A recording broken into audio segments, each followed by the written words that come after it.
Maheswararao Aam Aadmi party zonal coordinator. తెలంగాణకు సంబంధించిన నటుడు శ్రీకాంత్ అయ్యర్ అనే వ్యక్తి, అలాగే బీజేపీకి సంబంధించిన ఐటీకి సంబంధించిన చాలా అకౌంట్లో కూడా అంబేద్కర్ జయంతి సందర్భంగా ఆ తర్వాత ఆయన మీద మాట్లాడిన విషయాలు, ముఖ్యంగా కంటెంట్ చూస్తే ఈ దేశంలో 1947 తాలూకు విభజన సమయంలో జరిగిన మారణ హోమాన్ని గుర్తు చేస్తూ, అలాగే గాడ్సేను గ్లోరిఫై చేస్తూ మహాత్మా గాంధీని దారుణంగా చూపించే పరిస్థితులన్నీ కూడా ఏదో ఆకతాయికంగా సోషల్ మీడియాలో జరిగిన అంశంగా మేము భావించట్లేదు.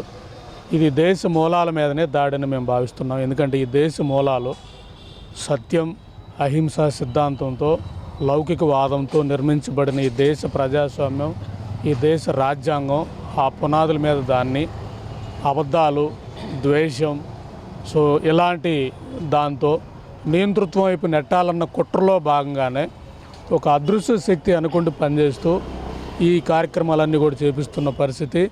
ఆ అదృశ్య శక్తిని ఫైండ్ అవుట్ చేయాలి. ఇతని మీద దేశద్రోహ చట్టం పెడితేనే అదృశ్య శక్తి కూడా బయటకు వచ్చే పరిస్థితి ఉంటుంది. కాబట్టి వీళ్ళందరినీ అరెస్ట్ చేయాలి. వీళ్ళందరినీ కూడా సోషల్ మీడియా దాని మీద అరెస్ట్ చేయమంటలేదు, మేము దేశద్రోహ చట్టం కింద అరెస్ట్ చేయమంటుంది. ఎందుకంటే వీళ్ళు మాట్లాడే కంటెంట్లో కులాల మధ్య, ముఖ్యంగా మతాల మధ్య విభజన తెచ్చే విధంగా ఉంది. జాతి పిత మీద వీళ్ళు దాడి చేస్తున్నారంటే, ముఖ్యంగా జాతి పిత మీద దాడి అంటే ప్రజాస్వామ్యం మీద దాడి, భారత రాజ్యాంగం మీద దాడి, భారత మౌలిక లౌకికవాదం మీద దాడి. కాబట్టి ఇది ఒక కుట్ర. ఈ కుట్రను ఎదుర్కోవాలన్నప్పుడు దేశద్రోహ చట్టం పెట్టి వీళ్ళందరిని అరెస్ట్ చేసి వీళ్ళ వెనకున్న శక్తులను కూడా మనం అరెస్ట్ చేయాల్సిన అవసరం ఉందని కమిషన్ గారిని మాట్లాడి ఆయనతో వినతి పత్రం ఇవ్వడం జరిగింది. అలాగే దీని అనుకున్న ఫేక్ అకౌంట్లు ఎవరు, ఆల్మోస్ట్ 6 కోట్ల ఫేక్ అకౌంట్లు నడిపిస్తున్న వీళ్ళు.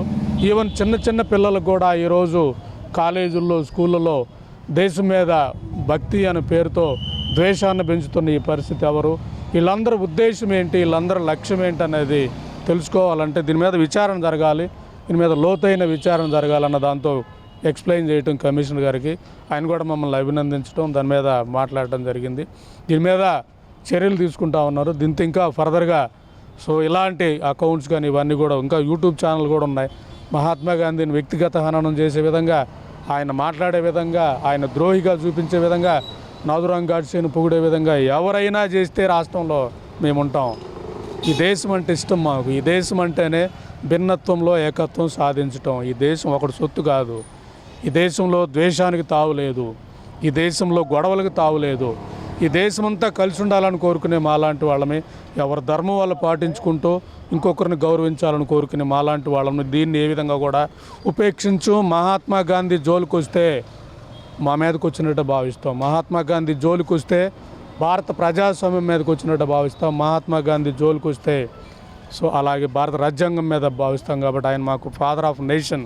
నాకే కాదు, ఈ దేశం మొత్తానికి, అలాగే ప్రపంచం మొత్తం కూడా ఆయన మహానాయకుడు గుర్తించిన ఈ పరిస్థితులలో చిన్నపిల్లలకి ఆ ఏజ్లో గాంధీ తత్వం అర్థం కాదు. కాబట్టి వాళ్ళకి విషం నింపి వాళ్ళ దృష్టిలో మహాత్మా గాంధీని ద్రోహిగా చూపించే కుట్రలో భాగమే ఇవన్నీ కూడా వ్యక్తిగత హననం అనేది మేము భావిస్తూ దీని మీద చర్యలు తీసుకోవాలని మాట్లాడాం.